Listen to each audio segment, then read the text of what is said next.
listening to Truth to You with Jono, and you can download these programs freely from the website. And if these programs have been a blessing to you, please consider showing your support by donating at truthtouyu.org. That's truth, number 2, letter U.org. G'day to C. Shelley and everybody listening wherever you may be around the world, and thank you for your company. It's time for Pearls from the Torah portion with Methodist Keith Johnson in North Carolina and Karaite Jew Nehemia Gordon joining the program from Jerusalem. G'day, fellas. How you going? Well, I want to say right now, you're not. I don't know how long Jono. I don't know if you can keep saying Methodist Keith Johnson. I mean, everybody that's been listening or seeing and watching knows that I'm probably real close to not being a Methodist anymore. Hey, no, not for theological reasons. Not for theological reasons. It's just that my association with this guy Nehemia Gordon is giving me such popularity that even the Methodists are starting to listen. So they're getting a little nervous. So we can keep plugging. But isn't this like a super liberal denomination that has all kinds of well, I'm not even allowed to say it, but you know what I'm talking about. I thought the doors were wide open. Sure they are. Yeah. Sure they are. But yeah. Okay. And the papers I know this denomination. I figured the papers were still good, right? It has to do more with me than I think with them.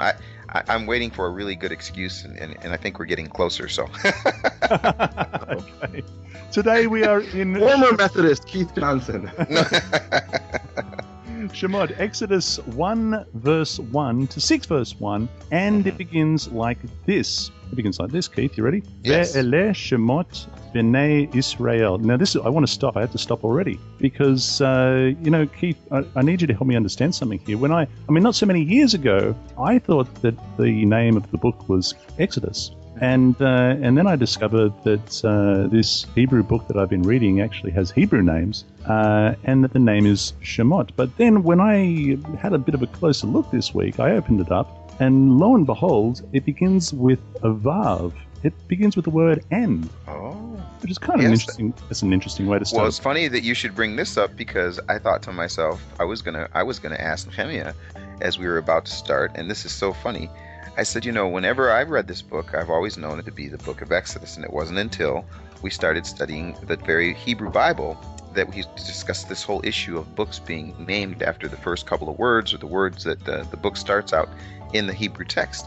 But one of the things that I wanted to ask Nehemia was more from an experiential standpoint.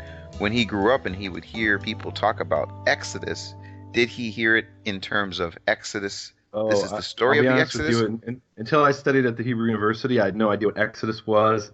I couldn't have told you what book Leviticus was. I just knew, Bereshit, Shemot, Vayikra, Bamidbar, Devarim. I actually only learned those Latin names of the books, Latin and Greek names, when I had to use a concordance that had those, that used those names. And, would write EX, and I'm like, well, what's that? Oh, that's Shemot. Why is it Shemot? I'm not really sure. LEV, that's Vayikra. Why is it that? And only later on did I learn that, those were originally the Greek and later Latin names of the books. Mm.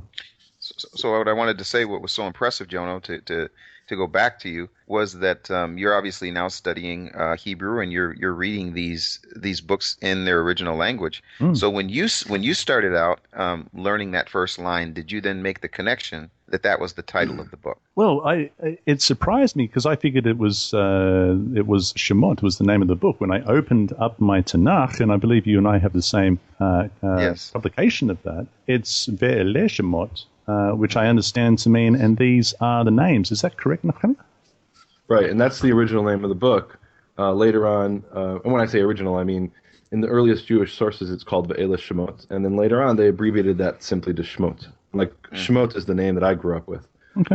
And Shemot means names. And isn't that interesting that this second book opens up and it lists names, and that I think that emphasizes how important names are in the Hebrew culture. There's this concept that if there's this concept that the way a person is blessed after they died is that their name is remembered. Mm-hmm. And if their name is forgotten, like the name of Amalek, we're commanded to stamp out, to forget, to blot out. That is a curse. Mm-hmm. So this idea of remembering and forgetting names is a key concept in the Hebrew Scriptures. Mm. And I know, Jono, you're going to probably want to do your regular deal where you read it, and it's really beautiful when I hear it read. But I want to say what's so interesting about this is, and I'm just going back to the time of thinking about the ancient Israelites sitting and listening to the Torah being read, and maybe they, obviously they didn't have a Torah scroll, many of them in their homes. They would go to the synagogue maybe and listened, or even before that, was it every 7 years at the time of Sukkot, where they would hear this. And if you're listening to this, and I've done this many times, where I've actually read through the Torah in Hebrew, and when I'm reading it in Hebrew, it's like, okay, now we're moving into names, and so what are these names, and what do those names remind me of? The entire story of Bereshit, and then it just flows into the next. It flows into the next thing. Now, before I ever started reading any Hebrew, and I was just reading my English Bible, I used to skip the section on names. This is the name of so-and-so, who's the son of so-and-so, who's the son of... I'm like, well, that's not important. We don't need to get to that. Let's get to the meat. Come to find out that there's meat in the names. So I love that I love that you do, sometimes when you're reading, I'm like, oh, come on, we get to the good section. So I want you to keep doing what you're doing, because it reminds us of the significance of why this is in the Torah. So I'm glad we stopped to take a moment to talk about the Ele Shemot. There it is. And so, can I read the names? Can I read please. the first? Can you read it through to verse 7 for us? Verse 7. Okay. ואלה שמות בני ישראל הבאים מצרימה, את יעקב איש וביתו באו, ראובן, שמעון, לוי ויהודה, יששכר, זבולון ובנימין, דן ונפתלי, גד ואשר, ויהי כל נפש יוצא ירך יעקב 70 נפש, ויוסף היה במצרים, וימות יוסף וכל אחיו וכל הדור ההוא. ובני ישראל פרו וישרצו וירבו ויעצבו במאוד מאוד, ותמלא הארץ אותם. Beautiful. Thank you, my friend. Now for the cancellation. Oh my goodness! I can't carry too. I admit this. No, it would have gotten ugly.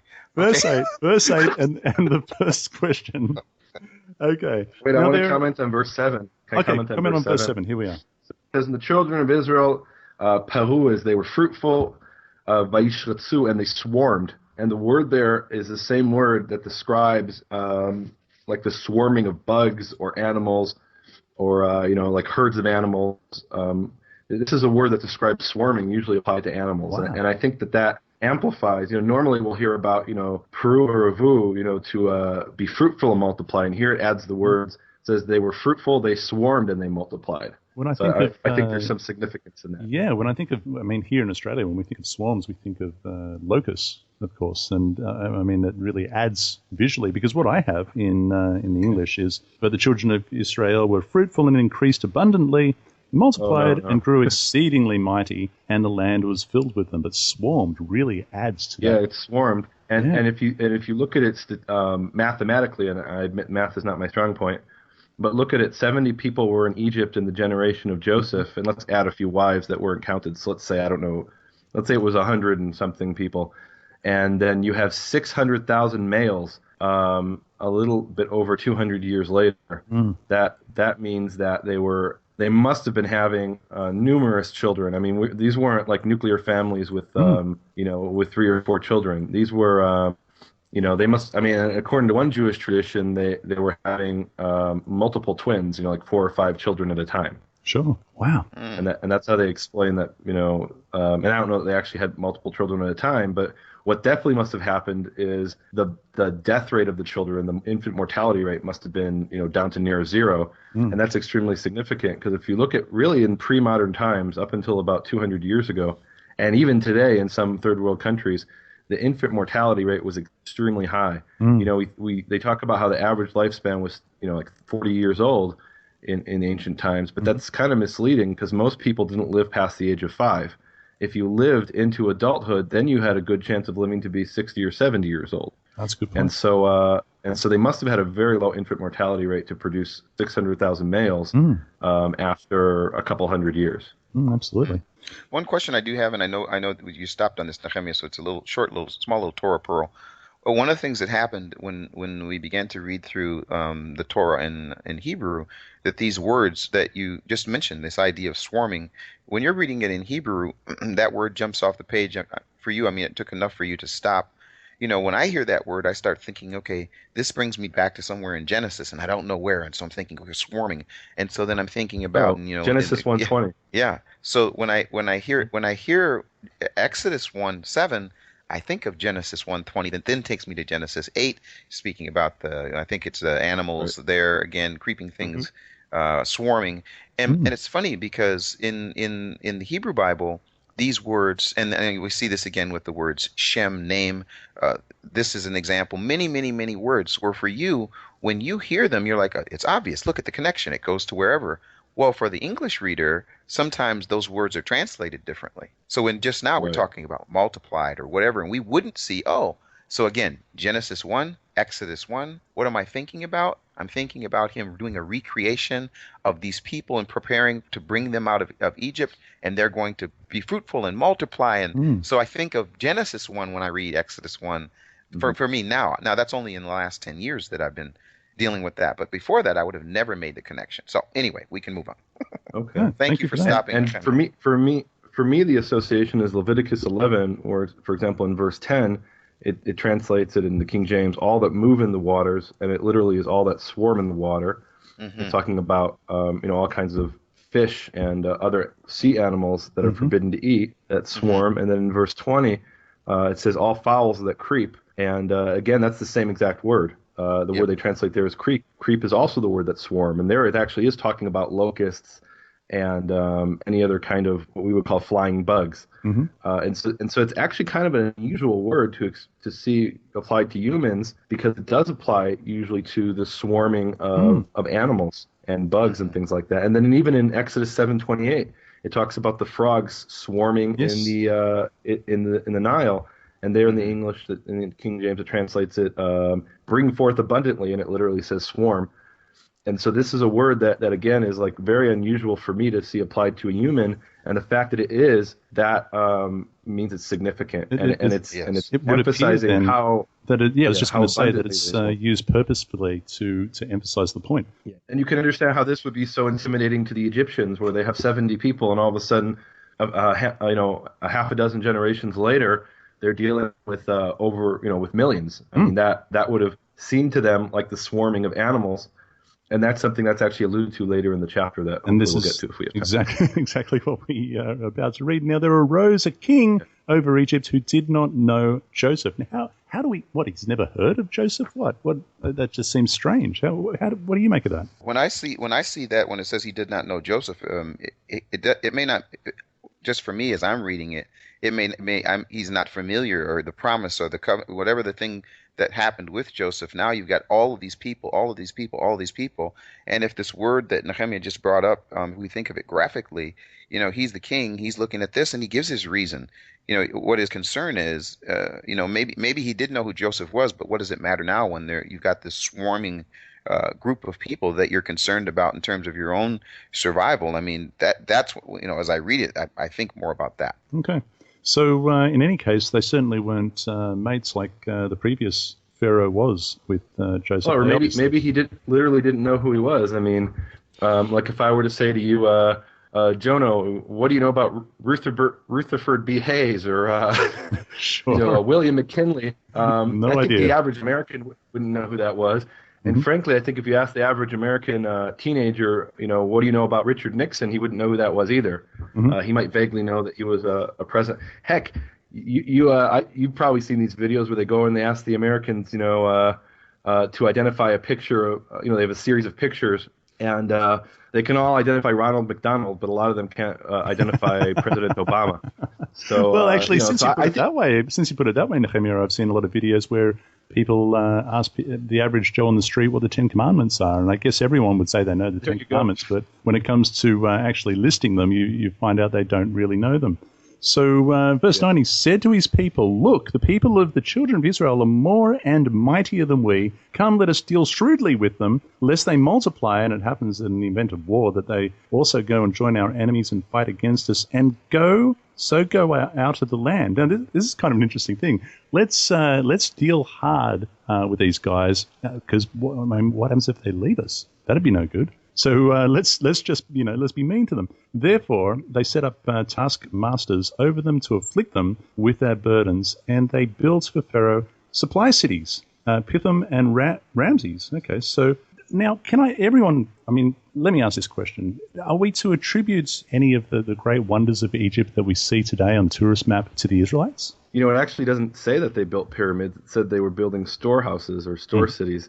So based on that, I wouldn't assume that they built the pyramids. And then archaeologists say that based on the chronology, they probably didn't. But, that's definitely not an important point of the story. One thing is worth pointing out is that what you translate as taskmasters, literally in Hebrew, sarei misim means tax officers. In biblical times, a tax was an amount of time you gave working for the king. And so that, normally a king would say, okay, come and work for me 1 month out of the year when your fields are, lying, after the harvest and before you plant. With the Israelites, what they did is they made them work apparently considerably more than that. And that was how they paid their taxes. And, we had read in the previous book in Genesis about how when they paid 20% tax, that was considered slavery.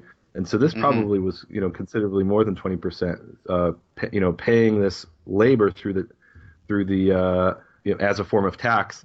And here's what I would challenge the audience. Think about how many months out of the year you work to pay your taxes. And are we really free? No, there he just no he went too far. We need to move on. That's a very valid point. But the more they afflicted them, the more they multiplied and grew, and they were in dread of the children of Israel. How about that? So I have a simple question.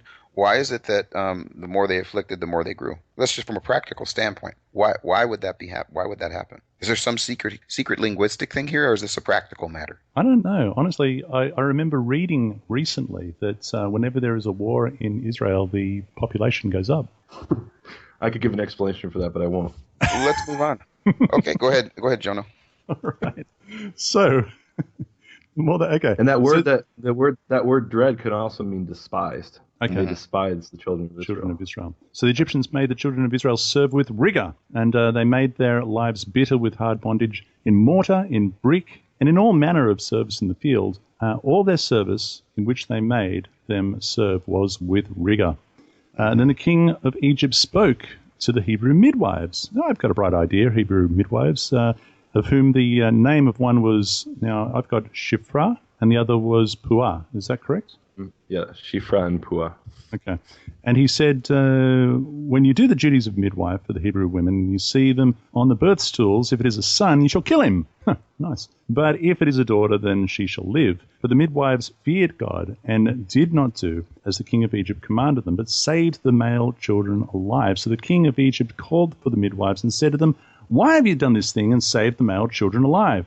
And the midwives said to Pharaoh, because the Hebrew women are not like the Egyptian women, for they are lively and give birth before the midwives come to them. And so therefore God dealt with the midwives, and the people multiplied and grew very mighty. And it was so because the midwives feared God that he provided households for them. There you go. Here it is, Nehemia. This is a Torah Pearl. Well, here it's a Torah Pearl. And before we get to the Torah Pearl, I want to throw out a question, which is, are these midwives actually Hebrews? Because when it says the Hebrew midwives, that could mean two things in Hebrew. It could mean these were midwives who were Hebrews, or they were midwives for the Hebrews, meaning the ones that served the Hebrews. And they clearly had experience with the Egyptian women, or they have said what they said to Pharaoh about how the Hebrew women are different from the Egyptians. Yep. And so it seems to me that they have to be Egyptian midwives, because if they were Hebrew midwives, why would they collaborate with why would Pharaoh even think that they would go for this? Absolutely. So they've got to really be Egyptian. Yep. And then in verse 19 we have a Torah Pearl, which is that they say to they say to Pharaoh, they're trying to give an excuse why they didn't kill the boys, and they say, well, the Hebrews aren't like the Egyptian women. Ki chayotena, which they translate in your translation and most translations is for they are lively, but it could also be translated as for they are animals. And this, what they may have been doing, what I think they were doing, was playing on Pharaoh's racism. And if you look at racism, you'll hear people say, those people, they're animals. And then sometimes they'll actually attribute animalistic characteristics to minority groups or groups that they don't like. And one of the characteristics of animals is, you're a farmer, you know this. You've got goats, right, Jono?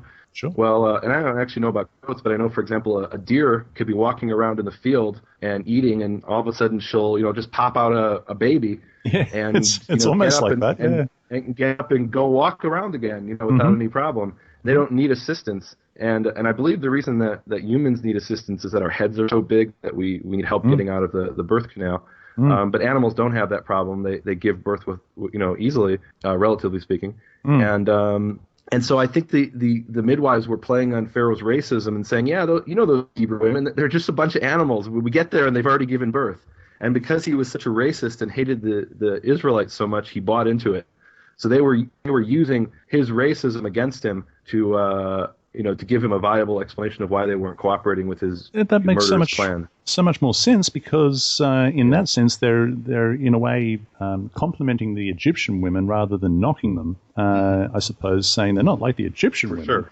They're animals. They give birth on the run. We get there. Yeah. Well, the other thing, Nehemia, I think that's important, that just as a casual reading of it, how would they know to compare with the Egyptian women unless they dealt with them? So right. They must have had experience with them. Exactly. So verse 22. So Pharaoh commanded all his people. Okay, so every son who is born you shall cast into the river, and every daughter you shall save alive. So how are the Egyptians going to achieve this? I mean, eventually when a son is uncovered at a certain age, they'll go, you shouldn't be alive, off to the river you go, into the alligator's mouth? I guess so. Okay. It must have been something that was enforced violently, because nobody would cooperate with that, without resistance. And that's the whole point, that Yocheved, the mother of Moses, she hides it. She does. She hides him for 3 months. And a man of the house of Levi went and took a wife as a daughter of Levi. So the woman conceived and bore a son. And when she saw that he was a beautiful child, she hid him for 3 months.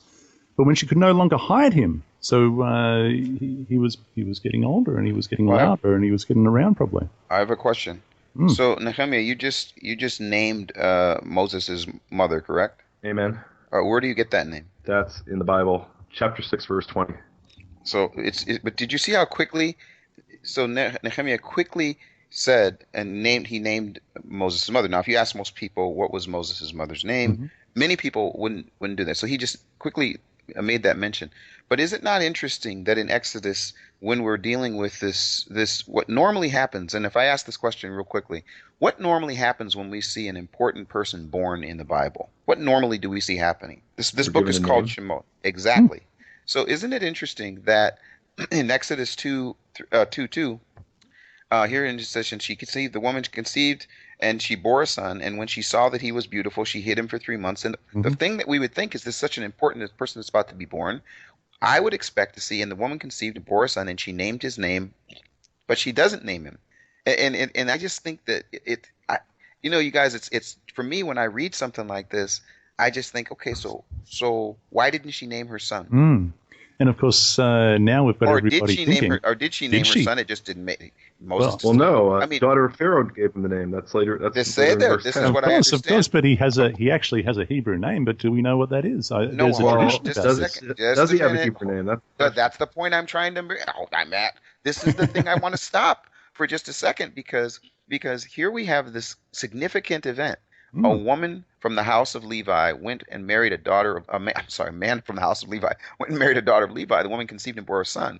I'm telling you, the first thing we would expect as we read throughout Bereshit, and he was born, and they named his name Reuben, and they named his name Simeon, and they named his name, and here we get to this, and there's no name. Now, you can say, okay, obviously later we find out that he gets a name, which we're going to talk about, but I just thought it was really interesting that here she doesn't give him a name. And my question is, does she not give him a name because she knows that, okay, what does the story say? She hid him. Why did she hide him? Because there's a death there's a warrant, literally, there's a death sentence. So does she not name him because she's thinking, am I going to be able to hide him, or how long am I going to hide him? Is he going to live or not? Yeah. These are things that I just think about when I'm reading it. I'm not trying to read that's a really more good point. into it, but I just think it's interesting in this story that we have the most significant person in this particular time is this man that we're going to find out later that was named by the Egyptian, which is a great Torah Pearl, but that she doesn't name him. Okay, we can move on. So why did she hide him 3 months? And one of the explanations given by the Jewish commentators is that he was a preemie, and it wasn't unusual in the old days. Now you can have a preemie after 20 weeks, and the baby will survive. My niece was like that. But in the old days, if the baby was born at 6 months, it still had a chance of surviving. And if the baby is born after 6 months, she could pretend she's still pregnant for 3 more months. After that, no one's going to buy it. Potentially. Yeah. So that might, so she might have given birth and then, put a pillow underneath her or her garment to pretend she was still. So that might be why 3 months. And then as far as what Keith was saying, what was the other point he made? I forget. The name? Oh, the name. Well, we'll get to that in a minute. But All right, we'll have to edit this out because I can't remember what I want to say. Oh, that's okay. It shows you're human. You're I'm not human. I know everything. No, I'm just kidding. But when she could no longer hide him, she took an ark of bulrushes for him and tapped it in the asphalt and pitch, put the child in and laid it in the reeds by the river's bank, and his sister stood afar off to know what would be done to him. Well, I did an in-depth study, and I studied actually the actual dimensions of these wicker baskets, and in fact it proves that Nehemiah's point is correct, that he had to have been a preemie, because if we measure the average size of the children in Egypt at that time, they would have never fit into a basket unless he had been a preemie, and that's why we have that's really interesting. That's and I'm not telling the truth. I'm not telling the truth, and you bought it. Oh, you're kidding. You're just I'm a great teacher, and so what I do is I come up with these things, and actually the secret of the basket. Yeah, it's the secret of the basket, and there's actually the reason I did that. That's the clever thing for the week. Jono and Nehemia. The reason I did that is an example. Is a great example where I could build on what I heard from Nehemia, and I could think, you know what? If I run with that, I could become a great teacher. The problem would be whether or not I'm telling the truth. And you know what? I did bring it as an example because it happens all the time. And so anyway, I hope people that are listening to us will do as the Bereans did, which is, and when they hear it, check the scriptures. Check the scriptures to see if what we're saying is true. And that's what I love about this whole thing. We're actually interacting with the scripture. So let's move on. Thank you. And if he doesn't fit, the secret of the basket. Make a bigger one. So in verse 6, we have a really interesting thing. She says that this is a Hebrew baby. This is a child from the Hebrews. And it begs the question, how did she know that? How did she know this was a Hebrew child? Well, and I guess one possible answer... must have known of the decree. Right, so one possible answer is, who else would you find in a basket in the river? But another possibility, but I don't know, maybe it could be, who knows? Maybe it could be one of the Egyptians who didn't want their child. It wasn't unusual in ancient times. If you didn't want a child, you just left it on the side of the road, or you left the child to be exposed so that it would be killed by the elements, and you wouldn't be guilty. That was extremely common up until a few hundred years ago, in fact. And I think actually in some countries today they still do that. So another possibility is that she looked at the child and immediately saw that he was somehow different, perhaps ethnically different than the Egyptian children. Perhaps circumcised? Maybe he was circumcised, or maybe he was just somehow, physically different. Now here's what we're going to have problems with, guys. We're going to have problems with this because I watched the movie The Ten Commandments, and some of the people that are listening to Torah Pearls from the Torah, they watch the Ten Commandments, and we have to switch in between what we heard in the movie because it's so embedded. The reason that she knew that he was a Hebrew was because of the cloth. Yeah. Come to find out that's not in here. Okay. So not only is it not in the story, not in the story, but they're implying in the movie. They imply, well, it's just known that the Levites had a special type of garment, and therefore she recognized him not only as a Hebrew but as a Levite. But that's a complete fiction. That's not anywhere in any story in the Bible. That's just all right, guys. So those that are listening have to bear with us. They're going to have to turn off their Hollywood pictures that were so powerful, especially as we go further into this story. Continue. This is one of my favorite parts. Then his sister said to Pharaoh's daughter, "Hey, shall I go and call a nurse for you, from one of the Hebrew women, that she may nurse the child for you?" And Pharaoh's daughter said to her, "Hey, that's a good idea." So off she went, and she got her mother, of course. And then Pharaoh's daughter said to her, "Hey, take this child away, this my child, and nurse him for me, and I will give you wages." And so now, not only... for a moment, it seemed like her son was as good as dead, and she's hiding him in the reeds of the river, and who knows, an alligator could take him. And all of a sudden, she's being paid to nurse her own son. So I just think that's absolutely grand. So the woman took the child and nursed him, and the child grew, and she brought him to Pharaoh's daughter, and he became her son. So she called his name Moses, saying, "Because I drew him out of the water." Now I assume that she nursed him until he was weaned. When he was weaned, his mother took him to Pharaoh's daughter, and she named him. This reminds me of a story my mother told me that, Keith mentioned how, the child didn't have a name and it was unusual. And here now, let's say the child's weaned, I don't know, 2 or 3 years old or something like that. And until then he doesn't have a name. It seems kind of unusual. So my mother told me the story that when I was in the hospital as a baby, they... the Jewish tradition says you name the child on the 8th day at the brit, if it's a boy, at the circumcision ceremony. And so for the first 7 days, I didn't have a name. And the hospital demanded that my parents put a name on the birth certificate. When they refused, the hospital came to the conclusion that these parents don't want this baby, and they sent a social worker to try to convince them, do you want to give it up for adoption? Why don't you want the baby? And they're like, no, we're going to name him at the Brit on the 8th day. So for 7 days, I was known as Baby X. Baby X. That's my original name. Nehemia is a pseudonym. I was Baby X for 7 days. Oh, I love this. We're going to go with this, Jono. Yeah, I'm liking Baby X. Baby X is good. Baby X. I knew. I it's a great rap song. Okay, so now it came to pass in those days when Moses. Wait, hold on. We gotta comment on. And she called his name in Hebrew Moshe. In English we say Moses. In Hebrew Moshe. And she said, "For I drew him out of the water." And the three, or how many words? For I drew him. The four English words for I drew him is the single Hebrew word Mishitihu. Actually, I drew him, 3 words. Mishitihu. And so from Mishitihu we get Moshe. Now, this is a very unusual name for an Egyptian woman to give to a Hebrew child. She doesn't speak Hebrew. She's an Egyptian woman. Mm-hmm. And why on earth would she give him this name? And when there's 2 things to comment on here. One is that this verb, the root of the verb is Moshe, or possibly Mashi. And that verb doesn't appear anywhere else in the entire Hebrew Bible, and as far as I know, not anywhere else in the ancient Hebrew language. And so it's possible that this is actually an Egyptian word, or possibly of some dialect of Egyptian. Mm-hmm. Secondly, it's very common for names to have 2 meanings. In fact, that's even the norm. And there'll often be one meaning that's given explicitly and one second meaning that's implied. And we saw an example of that with Edom or Edom, which is the name for the tribe that came out of Esau. That one reason given explicitly is he sold his birthright for the red lentils, but the implicit reason, the reason implied, which is even older, is that he was born all covered in red. So there's an explicit and implicit reason, and the explicit reason here is I drew him out of the water. The implicit reason, the implied reason, is the meaning of the word Moshe in ancient Egyptian, which 100 years ago, if you would have asked a Jew what that was, they probably wouldn't have known. The ancient Israelites certainly knew it, and today we know it from Egyptology, that the name Moshe in ancient Egyptian means son.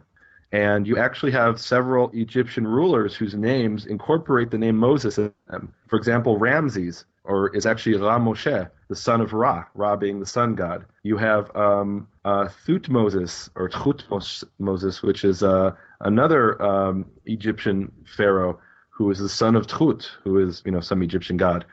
So this was actually very common. There's Achmose, or Amose, which is another pharaoh who is the son of Ach, which is some other Egyptian deity. So it was very common to have this as an element in somebody's name, often the name of a certain god. And so when she called him Moshe, it meant 2 things. One is I drew him out of the water, and the other, it meant son. She simply called him son in her language. And it's interesting, Jono and Nehemia, when I read this and having sharing that with me before Nehemia, again, one of the things that I think about is I think, okay, you're Moshe, the author. You're the one who's inspired to write this, and does he do this sort of thing with his name? That's sort of how can I put this? You say it doesn't show up anywhere else. I mean, I wonder if he's not thinking to himself, boy, I have a very unique name that has this multiple meaning both for the Egyptian and for the Hebrew. And isn't that the picture of what we see in this story? I mean, it's both and. I mean, there's a powerful picture of what happens in Egypt and around all that's Egypt, and also the coming out, the drawing out, as we find with the people of Israel. So maybe he was doing some hidden thing with his name in the book, and only we would wait until these years to finally realize the significance of it. And actually, just to make a correction, so it does appear, that verb in Psalm 18, which appears again in 2 Samuel 22. But that seems to be alluding back to the same image here. So is that really an authentic Hebrew word, or is it a Hebrew word that entered the language through this incident that happens with Moses? Yes. All right. That's a lot to think about. Now it came to pass in those days when Moses was grown that he went out to his brethren. That's interesting, because he obviously knew who he was, it would appear, and looked at their burdens, and he saw an Egyptian beating a Hebrew, one of his brethren. And so he looked this way and that, and when he saw there was no one, he killed the Egyptian and hid him in the sand. And when he went out the second day, behold, 2 Hebrew men were fighting. And he said to the one who did the wrong, why are you striking your companion? And he said, well, who made you a prince and a judge over us? Do you intend to kill me as you killed the Egyptian? So Moses feared and said, surely this thing has become known. And when Pharaoh heard of the matter, he sought to kill Moses, but Moses fled from the face of Pharaoh and dwelt in the land of Midian. And he sat down by a well. There's so much that's added in, and again, let me just for a minute refer back to my favorite movie. As I grew up, I didn't grow up in the church, y'all. I didn't have any church connections. But every year at around the time of Easter, this movie would come up, The Ten Commandments. And I don't know why, but at the youngest age, I would sit and watch the entire thing from beginning to end, and I had no church background. I didn't know what the Bible was. I never read the Bible. I didn't go to a church. And this movie just was, every single year I would look forward to this movie, and I don't know if it was the colors, the story, I don't know what it was. But it's so interesting because then when I finally started reading the Bible, I was so disappointed because I got to and this is funny. So I got to this part where it says, "And who made you ruler and judge over us?" And the next thing it says, "And Pharaoh heard of this, and he tried to kill him." And I'm thinking, where's the rest of the story? In the movie, there's much more to the story. I mean, pages missing out of my Bible. Somebody missed some. They obviously did. And what's funny is, I honestly thought, just please bear with me, I honestly thought that the Bible was missing part of the story. It was that powerful for me as a child. So as Nehemiah grew up as a child, and he would hear this read and talked, and of course it's Eleh Shemot, or Shemot. That's the name of it. For me, no, it's Exodus, and they're missing a part of the Exodus story. So anyway, I love that we're doing this, you guys. I come to find out that actually the movie, this is the radical part. The movie got it from the Bible. The Bible didn't get it from the movie. Can you believe that? Wow, there it is. Shocking. Now, one of the details that appears in the movie is that the name of the Hebrew who's striking the other Hebrew is Dathan or Datan, and he is a character that later appears in the story of Korach in Numbers as one of the leaders of the rebellion against Moses. And the reason he wanted to rebel is there was this old vendetta he had against Moses for rebuking him, and that's just a complete fiction. We don't know the name of the of the person who was striking the Hebrew who was striking the other Hebrew, and this is actually something that the rabbis cooked up. One of the things they'll often do is they'll take a famous character in the Bible and combine him with an unknown character. And so here we have some Hebrew whose name isn't known, who's striking another Hebrew, and they were uncomfortable with that, so they wanted to identify him. And they do this all the time, where they'll take an unknown character, and sometimes we'll know the character's name, but we don't know much about him, and they'll combine him with a famous character like Deborah in the book of Judges was the wife of Lapidot. Well, who's Lapidot? We don't know anything about him. And then we have this General Barak, who is a central character in the story. So they say, well, Lapidot is just another name for Barak. And I guess you could do that, but to me that actually waters down the story. It diminishes it by pretending there are things we don't know. There are things we don't know a lot about. We don't know the name of the Hebrew who is smiting the other Hebrew, and we don't know who he is smiting. And that's actually not an important point of the story. I think that's why we don't know it. Can I just clarify, Nehemia, is there rabbinic tradition in the movie The Ten Commandments? Oh, it's heavily influenced. It's very, very heavily influenced. No, I don't want to. I don't want to. A lot of the things added to the story come from the rabbinical legends. Is that right? Not all of it, a lot of it. Absolutely. Really?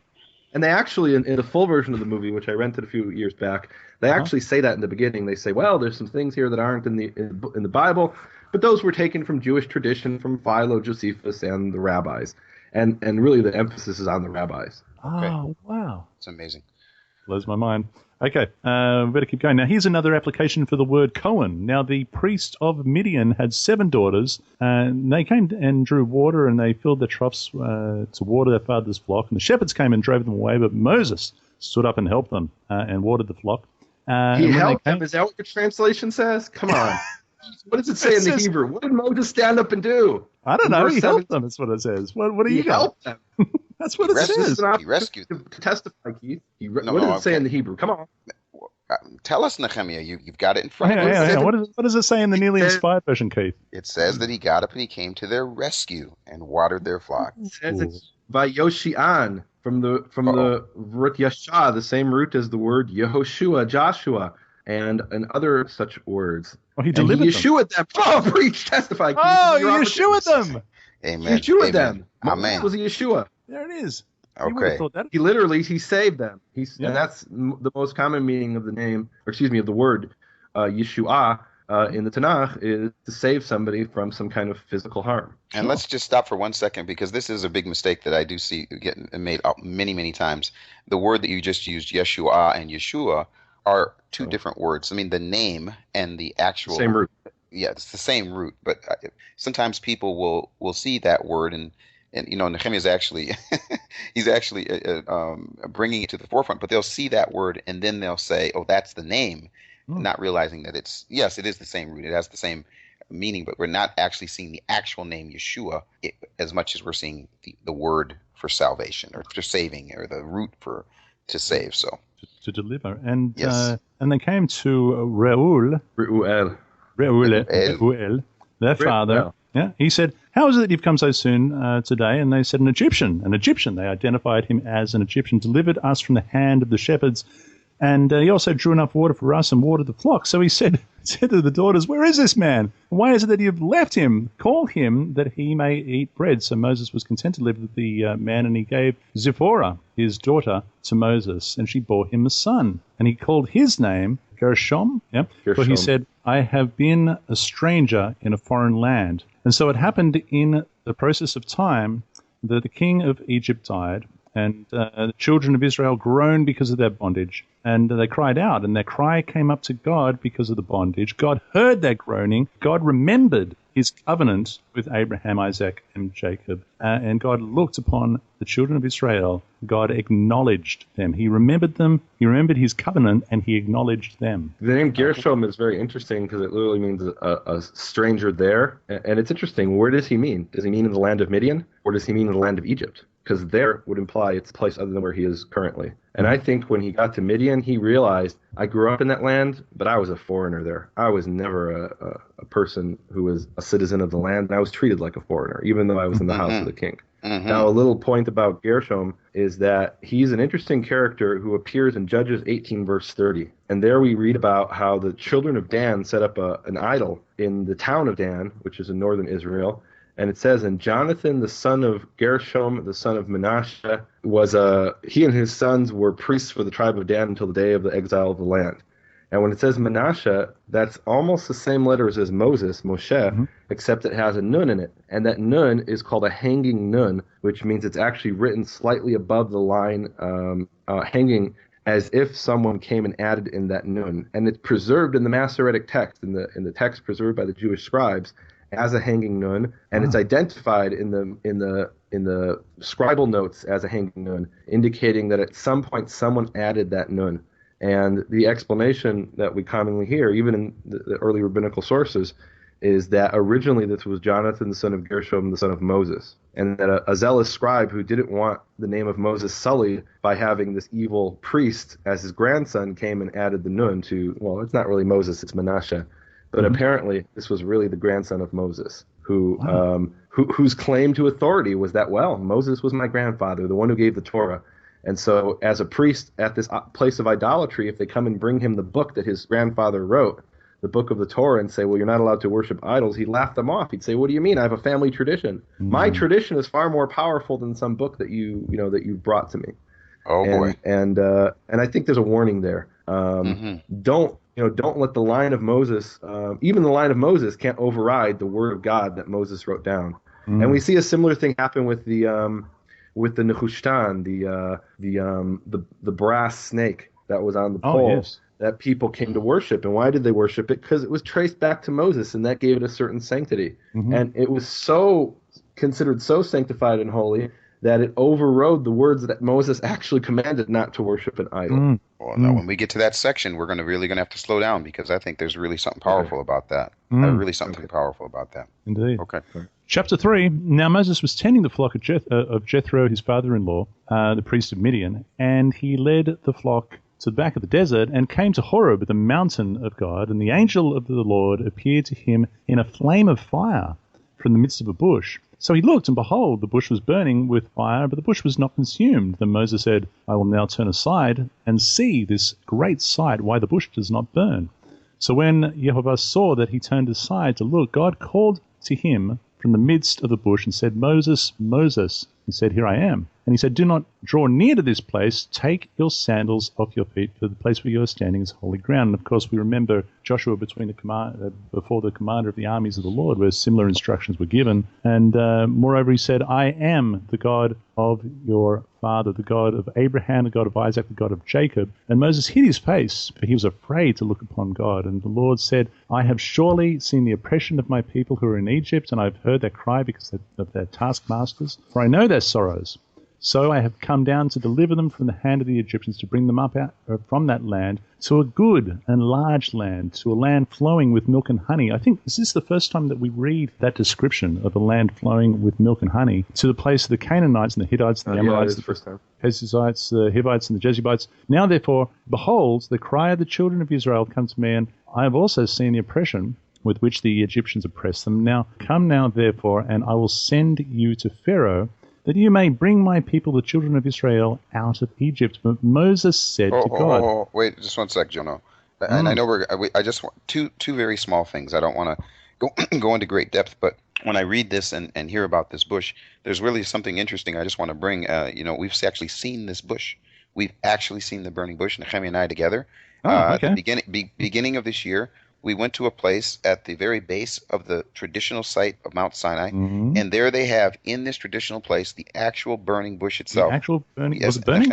Well, no, it wasn't burning. It's inside the building. The only problem is, come to find out that they must have gone to Midian to get the burning bush, because where the traditional site is for the mountain isn't the place that this happened. So Nehemia, when you see these places that claim these sort of traditional authority, what do you usually say? You took pictures. I was really surprised. I say let's look at the sources and see if it fits the evidence.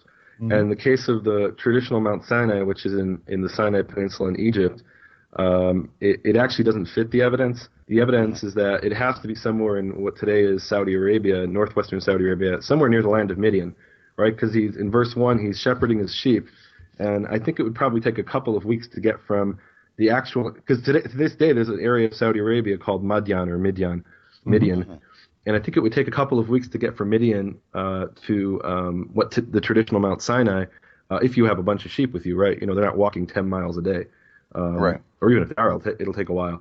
So how far could Moses have been away shepherding his sheep? It couldn't have been too far. Now the bush they have at Mount Sinai, the traditional Mount Sinai, that's a tradition that goes back to Helena, the mother of Constantine, who came and had these dreams and made claims about where certain things were in the 4th century.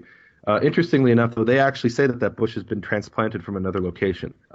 So now they claim it's another location in the same region, but maybe it is the bush. I don't know. And even if it is, it's a mistake to then go worship the bush. Amen. Which is what they're doing. That's the same thing as worshiping the brass, the copper snake. So I shouldn't take it as a big deal that you spent so much time trying to take pictures of that bush. You were just simply being an archaeologist. I was just I just wanted to get pictures of it, and it was bad lighting, and I don't think any of those pictures actually came out. That's why I tried taking them. I'm just kidding. But that's one funny. of the things here in the verse burning 1 bush to point had out, bad lighting. yeah, well, it did. If it was only on fire, it would have come out better. So one of the things to point out here is in verse 1, it mentions he came to the mountain of God, to Horeb, and that's something we see throughout the Bible, that this mountain we call Sinai, or in Hebrew Sinai, Har Sinai, is also called Har Horeb. The mountain of Sinai and the mountain of Horeb are the same thing. And what does Horeb mean? It means the dry place. And Sinai apparently is connected to the word sneh, which is the word here for bush. And that's actually a very unusual word that really only applies to this particular, or it's a type of bush apparently. It's not a general word for bush. Okay. So Sinai refers to the sneh, this particular type of bush, and Horeb describes it as a dry place. I want to say that one of the things that when I read this story, read this story over and over again, but when I read this story again, I did something that I always encourage people to do, and that is to take the approach of Moses himself. It says that when he saw that the bush was in the fire and it did not burn up, so Moses thought, I will go over and see this strange sight, why the bush does not burn up. And I call that the Moses slowing down, and that's what's so powerful about reading this in the actual language, because when you're reading these stories in the language, there are these little words that will jump off the page and they'll make you slow down and you'll stop and it leads you to something else and leads you to something else. So I love this idea that Moses wasn't in such a hurry. I think if we had his approach in our present day and age, we would probably see a lot more where God is trying to speak to us, but we're so quick and fast. We've got so much technology, and we have the internet, and we've got our iPhone and our iPads, and we have all these things. We're so quick and we're so fast. But the approach of Moses was to slow down and say, what is this thing that I need to slow down? And then it says, when Yehovah saw that he had gone over to look, then he called him. And I wonder how many times, our Father doesn't wait for us to slow down to come in to see this thing before he then calls. But we're in such a hurry and we're in such a rush. We probably miss many burning bushes and that are signs for us to slow down. So I just had to say that. And then of course the other part of this is the section that you said in verse 10. It says verse 9. It says, and now the cry of the Israelites has reached me. Again, I stop. I slow down like Moses, and I see this verse, and I think, wait a minute. So you're telling me the creator of the universe, the almighty God himself, hears a cry, and that it actually moves him to action? He says, this cry has reached me, so now I'm going to do something.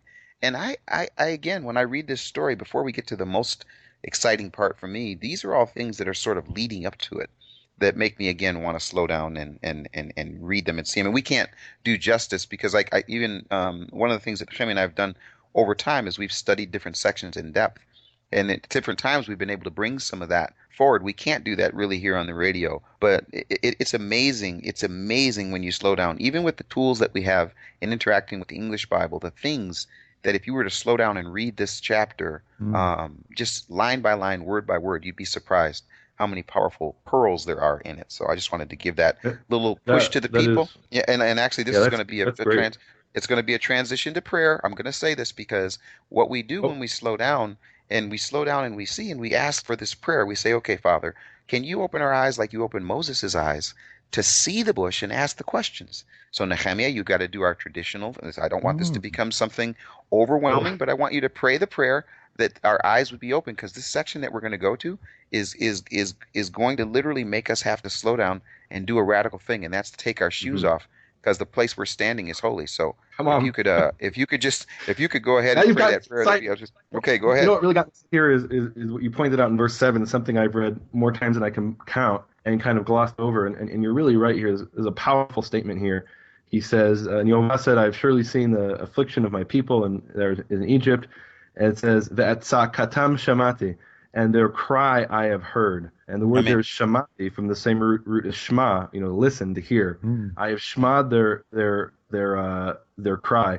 And sometimes I'll be praying and I'll be asking God for help with my issues and my problems and my little petty situations that, I wonder sometimes, the creator of the universe, is this, katanalav, is this too small for him to deal with? And you know what? Our God is that big and powerful and amazing that he can hear your issues and your problems and your situations, and he hears and he can respond. And, because he could have just said, I know what's going on in Egypt. I know everything. And I know the pain of my people. And I remember them. But he didn't just say that. He added, Shamati, I've heard. And your prayer really does have the fact, it really does have a power for the creator of the universe to hear it and respond. And that excites me. So now I'm going to pray this prayer. The prayer from Psalm 119. Oh, Yehovah, our Father, please, Shema, hear, listen to our words that we are praying. Gal enenu v'nabita niflaot mitoratecha. Yehovah, please, our Father, uncover our eyes that we may see the wonderful hidden things of your Torah. May we understand and comprehend the beauty and the power and the awesomeness of your name and your amazingness and just general awesomeness. Amen. Yes. And may we slow down like Moshe.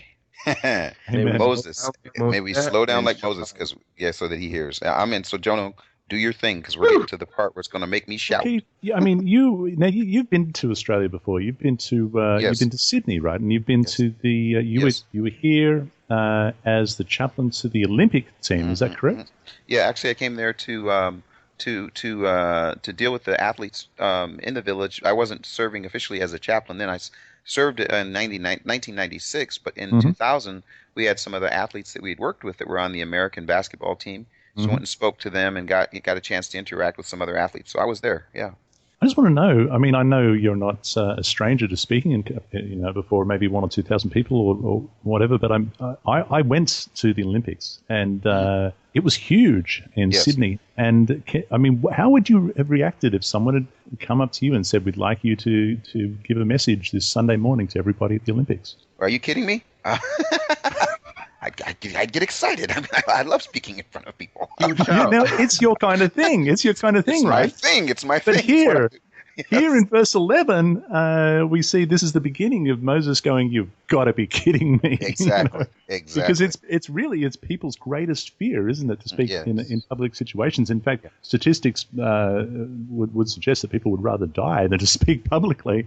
And this is what we get from Moses. He says, but who am I that I should go to Pharaoh and that I should bring the children of Israel out of Egypt? Does it have to be me? I mean, come on. And let's bear in mind, he later explains that he was a stutterer. I mean, he had some reason to be intimidated here. You know, I want to offer a different perspective, which is from my own kind of like experience, which is that, I've never been afraid to speak in front of a crowd. And I give my father credit here. He had me give these sermons in the synagogue and when I was a little child. And I think that kind of, neutralized me to being afraid and intimidated of speaking before a crowd of people, because I just done it at an early age. What I was intimidated by is I didn't know what to say. And in that respect, I felt like Moses, that, I'm of a heavy tongue and I don't, that's what it literally says in Hebrew. I have a heavy tongue so I would stand in front of that crowd, and I wasn't afraid to be in front of the crowd and speak, but I would get out in front of that crowd, and Keith could tell about this. When you get out in front of the crowd and it's your turn to speak, there's this dead silence, and it might last a millisecond if you don't, if you start speaking immediately, or it could last 3 or 4 seconds, and that is the longest 3 or 4 seconds of your life until you actually start speaking. No, it is. I'm telling you, and that's intimidating. So I had no problem speaking in front of a crowd, but it's knowing what to say, and in that respect, I share this feeling of Moses. Who am I to go and speak to these people? And one of the I think it's so beautiful that Moses said that Moses was hesitant in this way, that he had this humility, because there's this great story, and I know this is way off track, but there's this great story in the book of Judges. It's the proverb of Jotham, and the proverb of Yotam. The proverb of Jotham is about it says all the trees are looking for one of the trees to rule over them. And they go to the olive tree and they say, "Olive tree, come and rule over us. You have this beautiful fruit." And the olive tree says, "Well, why would I want to rule over you? I'm making beautiful fruit." And they go to the fig tree, and the fig tree says the same thing. "I don't need to rule over you. I have beautiful fruit."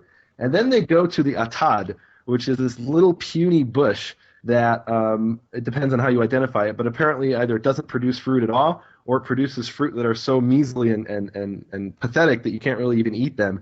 And he says, "I would love to rule over you. I'm going to be the mighty, ruler, and you'll come and bask in my shade." And the joke is it doesn't have any shade, the atad.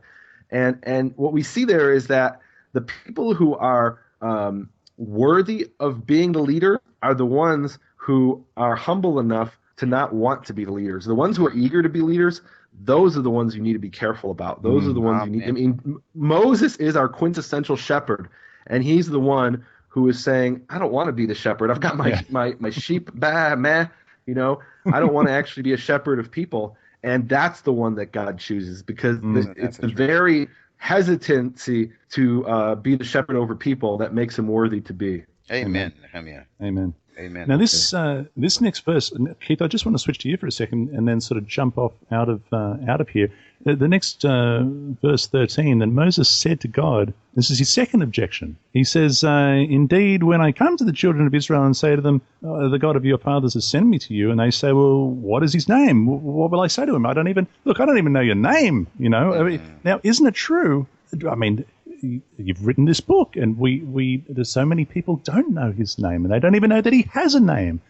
And how can what Moses is saying? If you want me to be your ambassador, I have to know your name. You have to give me a name if I'm going to represent you. And this is what your book is all about. If I can just quickly jump to the book, His Hallowed Name Revealed Again, which is available at the website www.hishallowedname.com, and also available from truthtoyou.org. But on hishallowedname.com, you've recently made an addition in as far as ambassadors of the name's concerned. Can you quickly just tell us a bit about that? Yeah, I would just say this. One of the things that has been so exciting, Nehemia and I just did a radio interview, what is this? We're in January right now, so it would have been right after Hanukkah. We did a radio interview with a very well-known, well-connected Messianic person who invited us to come in and talk about the stand against the ban regarding the name.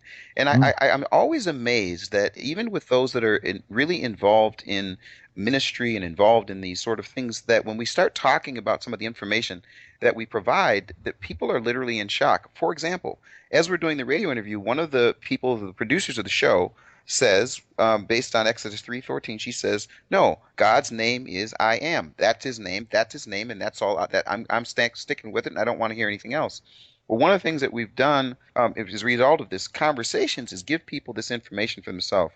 What I did on this website, hisHallowedName.com, is to invite people to become ambassadors for the very thing you just said, Jono. I want to represent him, but I don't know his name.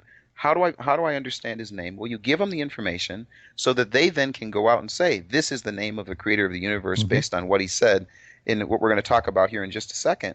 But one of the reasons I do that is because I'm finding people, even at this time in our lives, where they really want this information, but they've never had a chance to really interact with it because of tradition or because of the prohibitions, etc. So that's, again, what we do on the site. Becoming an ambassador simply is someone going and signing up for the newsletter so that they can get free information that we will provide ahead of time. And it really is, there's been a great response. So I appreciate you plugging that. It's at hisHallowedName.com. And we have a page called the Ambassador's Embassy, where they go there. They're going to be getting, free videos, information, stuff that this is going to help them be able to be like Moses and proclaim the God of Israel's name. So thanks for that. And I am an ambassador of the name. So come join it, join it. And I want to encourage people. There's this really cool thing he has there on the website where you click on it and the ambassadors page, and you can see where other ambassadors are in the world. And I clicked on it and I'm like, wow, there's somebody in Jerusalem. And then I realized that was me. He's my techie, ladies and gentlemen. This is the guy who teaches me technology. Excellent. Anyway, well, that one he did on his own, so it's kind of impressive. Yeah, good. Is hallowedname.com and the ambassadors page. So quick people, get on that and register there. It's well worth your while. Keith, will you please give us verse 14 and 15? Well, I feel a bit humbled with my friend Nehemia on the phone because this is the verse that he used when we were sharing this 10 years ago. He brought this verse, and so I can simply let people know that when I read this verse in English, and then I read this verse in Hebrew, and then had a chance to really sit down and study this verse, both with Nehemia and myself, it just completely changed the game for me. So I'm going to read it from the NIV, and then I want Nehemia to read it from the Hebrew if he'd be willing to do that. It says, God said to Moses, to God, he says, what is your name? Moses said to God, suppose I go to them, the God of your fathers has sent me to you, and they will say, what is his name? Then what shall I tell them? It says in the NIV. What shall I say to them? And Elohim, and God said to Moses, I am who I am. This is what you're to say to the Israelites. I am has sent me to you. And this is what the lady was saying on our interview. She stopped reading right there and said, there's the answer. Now, there's something really powerful in Hebrew, and I really want to open the door for Nehemia to share this verse in Hebrew and what he sees when he reads this verse in Exodus 3:14. All right, well, so in verse 14, he answers, Ehyeh asher ehyeh, and Ehyeh is a verb that means literally I will be, and you could also translate it as I am, and the difference between I am and I will be is that in Hebrew, it's complicated, but basically it's a form of the Hebrew verb that describes a continuing action. I am in the present, and I will continue to be, and hence it often describes future things. But literally, I will be that which I will be, and the name of, or can I get to the name, or should I leave that for verse 15? Well, I think first deal with verse 14 and 15 for a second, if you would. Okay. Go ahead. So he's saying, I am that which I am, or literally, I will be that which I will be. And then he says, thus shall you say to the children of Israel, I will be, has sent me to you. Meaning the one who says, I will be, has sent me to you. So here he's actually not giving his name, he's giving the explanation of his name. And the reason it's an explanation is that it's from the same verb as his name. And his name has to do with he will be, and he says of himself, I am. Now I want to stop for a second. The verb hayah. And then I want Nehemia, and I do, if it's okay, Jonah, if we can just slow down a little bit like Moses, just for a second before we get to this next section.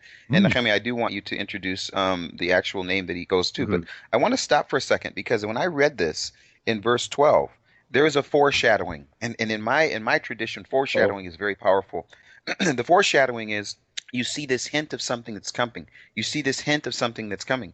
Now in Genesis 26:3, it says, "Sojourn in the land, and I shall be with you and bless you." This is Genesis 26:3, which we talked about in Bereshit. And again, the word that he says, this is the creator of the universe speaking, saying, "Ehyeh, ve'ehyeh, I shall be with you."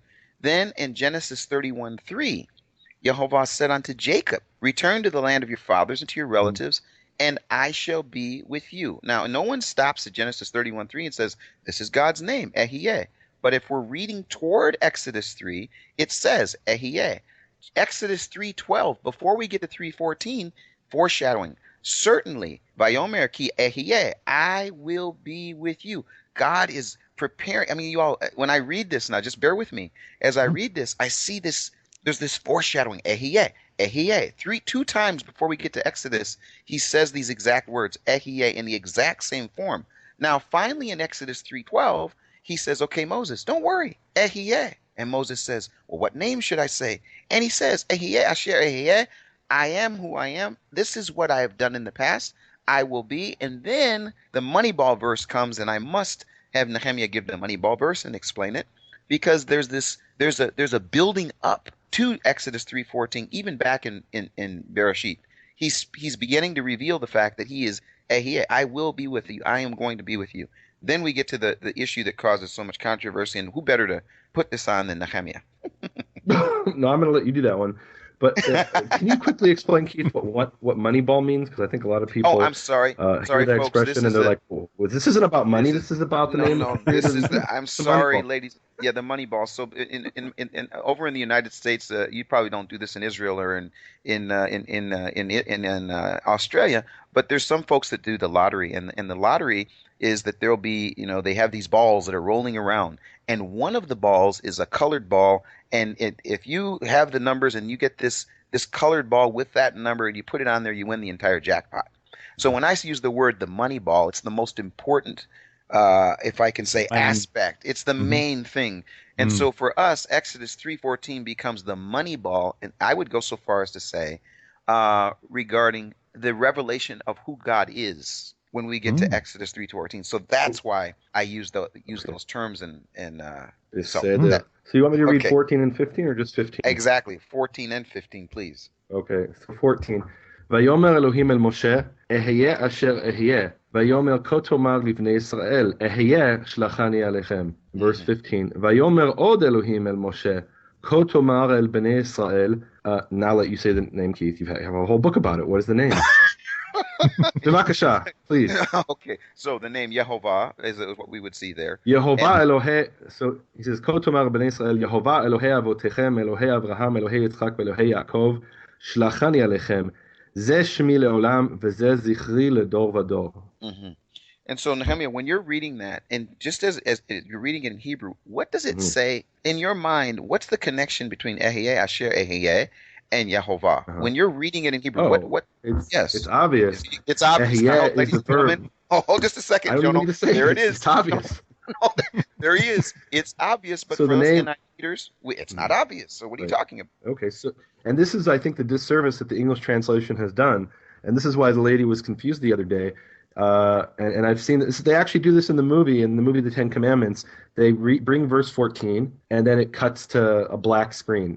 Fades to black, and they actually leave verse 15 out of the story of the movie The Ten Commandments, and you're left off with the name of God. He says, "What's your name?" And you have verse 15. Ehyeh has sent me to you. I am has sent me to you, and his name is I am. And what the King James version does, I noticed, is it has I am capital letters, implying that is the name. And then the next verse 15, doesn't even have a name. It just has a title, Lord. And so you're left with the name of God as I am. Except in the Hebrew, it doesn't say Lord. It actually gives it a name, and his name is Yud-Heh-Vav-Heh, Yehovah. And the connection between Yehovah and I am is an obvious connection in Hebrew, because I am is Ehyeh, and Yehovah is meaning I literally I will be, and Yehovah is a combination of three forms of that verb: Hayah, he was; Hoveh, he is; and Yehyeh, he will be. When you smush those together, Hayah, Hoveh, Yehyeh, I am, I was, I am, and I will be, you get Yehovah. So his name indicates the three forms of the verb Ehyeh, to be, referring to him as him in the third person rather than referring to him as I. Like I wouldn't call God I because I'm not God. He is God. So you refer to him as Yehovah. He calls himself, introducing his name to Moses as Ehyeh. And that's simply the explanation of his name in verse 15. Ehyeh I will be explains the name in verse 15, Yehovah. Now let me say, Jono, one last thing. One last thing, Jono. What's as the NIV reader, when I read this, if I were to explain this in the simplest form, and I want you guys to check me on this, it's like him saying, taking it as simple as I can, hey, who I am, so when you go to them, say he is. And the he is the yud, which is the third referring to him as he. So that's why I got to say, that's why when we take the approach of Moses and we slow down and we take a look at this, I do a whole section in the book, It's Hallowed Name Revealed Again, where I allow people from Exodus 3:1 to this to slow down, and the things that pop off the page are absolutely amazing. I hope people will at least consider getting that information because it really will help you understand the significance. And then you said it yourself, Jono, things that you just don't even think about, that when you think about them, they're amazing. Oh, they're incredible. And this is obviously just the tip of the iceberg of what you find in the book, which is now in its second edition and comes with a CD in the back and so on and so forth. So I would strongly encourage listeners to get that if they don't have it already. And in chapter 4, we're going to skim ahead a little bit because we're running out of time. Moses says in his hopes of getting out of what have I got myself into? He says, but suppose I just wanted to go and see what was going on with the bush, and all of a sudden what? But suppose they will not listen to me. They won't believe me. They won't listen to my voice. And, what if that happens? And God says to him, well, I give you all these signs, and you'll do them. We'll see those later on. And then he says in verse 10, but I'm not eloquent with words. I don't speak very well, and you have spoken to your servant, but I am slow of speech and slow of tongue. Now you mentioned Nehemiah that he might have been a stutterer. Is it possible that he was just more familiar with his Egyptian language than his Hebrew? I suppose that's possible, but certainly the traditional understanding of the phrase kavad peh and kavad lashon, literally heavy of mouth and heavy of tongue, is that he stuttered. I suppose there's other explanations that maybe it was the Egyptian that he spoke well, but not the Hebrew. But then why would he have a problem going to Pharaoh? He could have spoken to Pharaoh in fluent Egyptian, but only needed Aaron to speak to the Israelites, and apparently he. And I know why he couldn't go to Pharaoh. I know why he couldn't go to Pharaoh speaking in Egyptian, because he had to reveal the name that is only found in the Hebrew language. There it is. Nehemia, it's funny, you guys, as we're reading chapter 4, there's one little thing I just want to slow down to, and I think this is really, really cool. It says, the Father of creation tells Moses, okay, here's my name. Here's the mission. Here's what you're going to do. Here's the man you're supposed to talk to. And Moses makes all these excuses, and then he does this radical thing. He says to him in verse 2, Yehovah said to him, what is that in your hand? Mm-hmm. And I got to stop, because you know what, Jono? What is that in your hand? Well, I've got truth to you. Use that to proclaim my name. Now, Nehemia, what is that in your hand? Well, I've gone to the Hebrew University, and I've got that. Use that to proclaim. Use that to proclaim my name. Keith, what is in your hand? Keith Johnson. I went to the Trinity Evangelical Divinity. I'm spiritually kicked out. No, I want to say this. There are people that are listening right now, and can I just say this again? As the creator of the universe, he could have told Moses, I tell you what I'm going to do. I'm going to send you one of my angels. Gideon, I want you to go down and step in for Moses. But it says, Moses, what do you got in your hand? What have I already given to you? Go in that. And he uses those things. And I think that's so powerful, you all, that he does that. And I think he's still doing that. What is it in your hand that you will use to proclaim my name, to call forth people to me? And that's what we're doing right now. That's so exciting. I just have to keep saying, I think that this story, as we slow down, we just see things like that. I just can't get past that. What is in my hand? So his last-ditch effort to get out of this situation. Yes. Let me point something out before. So I think it's really interesting, the three signs that God gives Moses. He gives him the sign of turning the stick into the snake. Yes. He sticks his hand into his garment, and it comes out white like leprosy, covered in leprosy. And the third sign he gives him is he pours the water on the ground, and it turns into blood. And, I think it's really interesting that God didn't say to Moses, you go to the people and tell them I've sent you, and they have to have blind faith. And he didn't say to Moses, go to the people and tell them, here's one sign, and if you don't believe in this one sign, you're going to burn in hell forever. And even two signs. Amen. He didn't judge the Israelites for even two signs. He said, you know what? give the Israelite three witnesses. Three. Somebody say three witnesses. Three witnesses, and then they'll believe you. And I think it's interesting because Gideon asked for two signs, but to the Israelites, on this massive, huge claim that Moses was presenting them, God gave them three signs, and that didn't diminish their faith or the value of them believing the fact that they needed three signs. They were expected to need three signs and accept those three signs, and that was considered to be having faith in the Creator of the universe. And they're impressive signs, but even so, he said, look, I just wanted to see the pretty lights, let me go home. But he said, please, oh my Lord, please send by the hand of whomever else you may send. And verse 14 interests me. So the anger of the Lord was kindled against Moses. It was like, oh, I've ticked you off now. I'm in trouble. And he said, look, all right, listen, now, before I smite you, Aaron, all right, now be quiet and go and do what you're told.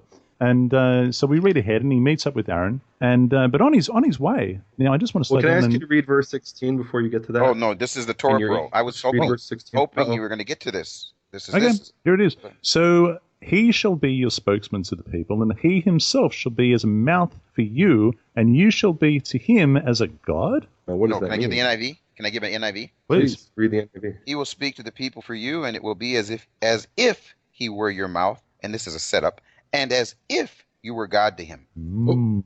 So what it literally says is, and he will speak for you to the people, and you shall be for him, and he will be for you a mouth, and you will be for him God. No if? There's no if. Now, does that mean that Moses is literally God? I hope not. I suppose that somebody could start an entire denomination that say Moses is our God. It says it in verse 16. How can you not believe it? You must have faith.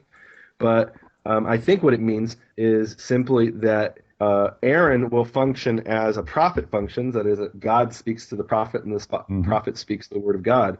So Aaron will function as the prophet, and Moses will be the source of the revelation.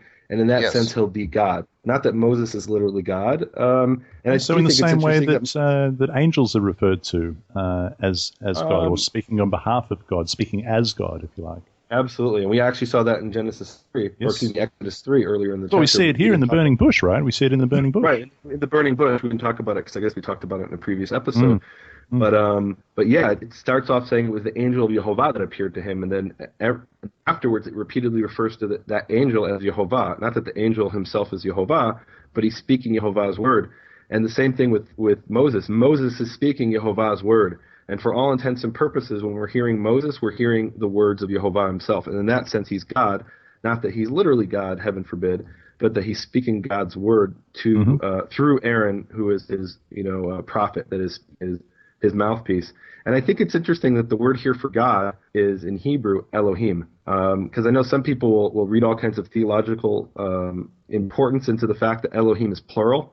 But Moses, who is certainly a single individual, is also referred to as being Elohim for Aaron. There it is. All right, I want to jump to verse 22. We're running out of time. Then you shall say to Pharaoh, thus says Jehovah, Israel is my son, my firstborn.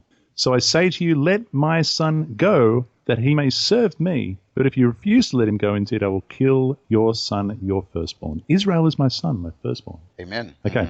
Another thing that we need to highlight here, verse 24, and it came to pass on the way at the encampment that Jehovah met him and sought to kill him, wanted to kill Moses.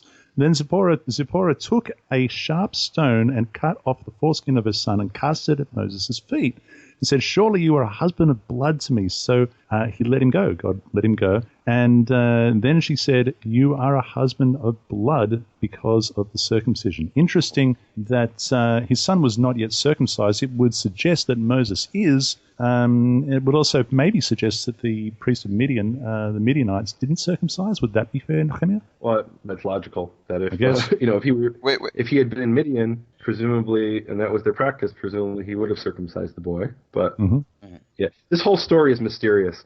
It ends in verse 26 in the Hebrew. It says, and then she said, a groom of blood concerning the circumcision. And it seems to me that it's explaining some well-known expression and the origin of that expression. but we don't know the expression. And so it's explaining something that we didn't have a question about in the first place, and it creates more questions than it answers. And I think that's something we have to accept about the biblical world, that there, sometimes we can fill in the cultural and historical context from ancient sources, and sometimes we can't. And we just have to accept that this is a mystery. What on earth did this, why on earth did God want to kill the child?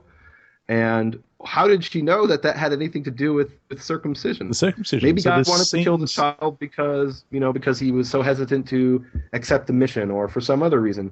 But she immediately knew that it had to do with the circumcision, and she grabbed a sharp piece of flint and she circumcised the boy. Circumcised. Wait, you say the child, not Moses? The way I read it was that he wanted to kill Moses. Oh, no. He wanted to kill the child. Wait, Nehemiah, in the NIV, here's what it says. At a lodging place on the way, the Lord met Moses and was about to kill him. Okay, but then why did she circumcise the child? That doesn't make sense. But Zipporah took a flint knife, cut off her son's foreskin, and touched Moses' feet. And it gives a little note saying that we're speaking of Moses or Moses' son. They're confused about this because they're saying, is this Moses or is this Moses' son that's about to be killed? Is it the son or is it him? Is there something in the actual text, Nehemiah, that makes you know that this is Moses' son that was about to be killed and not Moses? I kind of just assumed that from verse 25, that the way she remedied this danger was by circumcising her son.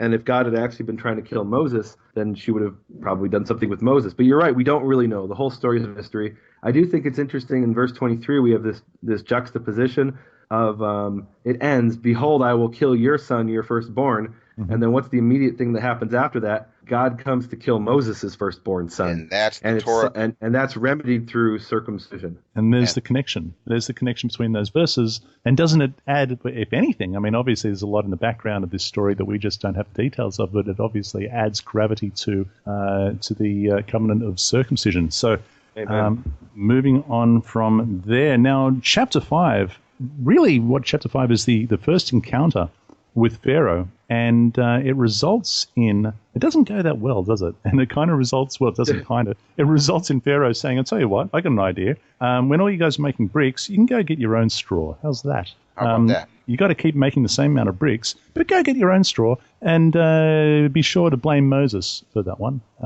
Now, the interesting thing in verse 4 and 5, the king of Egypt said to them, Moses and Aaron, why do you take the people from their work? Get back to your labor. And Pharaoh said, look, the people of the land are many now, and you make them rest from their labor. Is he referring to Shabbat? What's that about? Well, I wouldn't assume it's referring, maybe, but I wouldn't assume that it's referring to Shabbat. Mm-hmm. I think what must have happened is, and we see this at the end of chapter 3, that he gathered the people and told them, okay, here's what's going to happen. God remembered you, and he's gonna redeem you from this place. And if I were an Israelite back then and hearing that, okay, God himself has spoken to our leader and we're now going to be taken out of slavery, I wouldn't keep working. I'd say, okay, it's just a matter of time, right? God can do anything. And, they're in holiday and I think mode. This is the disappointment of later in the chapter, where they come to Moses and they say, well, what's going on? You've literally, it's in verse 21, it says, you have made our smell stink in the eyes of Pharaoh and the eyes of his servants, giving a sword in their hands to kill us. We thought we were going to be redeemed and set free, and instead our situation is being made worse because we've had faith and trusted in this God of yours that revealed himself to you. And then Moses turns around and comes with complaints to God, saying, you know what? Ever since I started speaking to Pharaoh in your name, it's been worse for me. It's been, it's actually been worse for this people. So I came and proclaimed your name to Pharaoh and proclaimed your name to the people, and things actually got worse. I got persecuted. I think Keith can testify to what that's about. Yes. Having experienced something similar, and and I think the point here is that just because we proclaim our Creator's name, our Heavenly Father's name, doesn't mean we're going to start getting everything that we want. In fact, it may lead to more persecution, but that doesn't mean that we should be silent, that we should keep his name a secret, that we should refrain from speaking in his name. Even if it does lead to persecution and more suffering, we need to speak out his name, because that will bring the ultimate redemption. Amen. Okay, that's me preaching. I'm done. I know we're at the end, Jono. Can you guys give me? Can I just take can I spend a card just on one simple little thing? And I'm simply going to refer back to this for those that are listening, that they would read this for themselves. But Nehemiah, you did a really powerful thing back at the end of chapter 4 when you spoke about this very complicated passage that in my NIV they're trying to figure it out, and Jono's version says a certain thing, but I just think it's really interesting. And you said this. He says, "But you refuse to let him go, and so I will kill your firstborn son." Is this not the first time that we hear this, and is this not foreshadowing? Are we not moving toward this idea of the sign? Are we not moving towards this idea of the firstborn being, in that situation, judgment? And then he goes to Moses, his firstborn. It's like saying, look, we're going to have a sign for him to be protected for the firstborn. It's like when I read that, it doesn't confuse me so much. I think about what's happening in the story. Moses doesn't know all that's happening, but here he says, "But you refuse to let him go, and I will kill your firstborn son." And the next thing happens, Moses' firstborn son is about to be killed, unless what? There's the sign. And that sign then actually rescues that son in the same way as they put the sign on the doorpost, the blood from the circumcision, the blood that's over the doorpost. I mean, there's so much about that makes me get excited about what we're going to be talking about. So I just had to go back to that. And hopefully people will go back and read and try to make the connection. Thanks for that card, guys. That'll be coming up soon. So let me just close again with the last two verses of the Torah portion. "For since I came to Pharaoh," this is Moses complaining, "to speak in your name, he has done evil to the people. Neither have you delivered your people at all." Then Yehovah said to Moses, "Now you shall see what I will do to Come on, Pharaoh." brother. Come on. Hey, you will see what I'll do to Pharaoh. "For with a strong hand..." You ain't seen nothing yet. You ain't seen nothing yet. "With a strong hand he will let them go, and with a strong hand he will drive them out of his land." Amen. There it is. So that is it for the Torah portion. Thank you, Baby X and Keith Johnson. Their books and DVDs are available for purchase from truth2you.org. And next week, Shemot Va'era, Exodus 6, verse 2 to 9:35. Until then, dear listeners, be blessed and be set apart by the truth of our Father's word. Shalom. That was good. That is absolutely hilarious. I mean, I can't believe you told that story. Oh my gosh. You guys, it took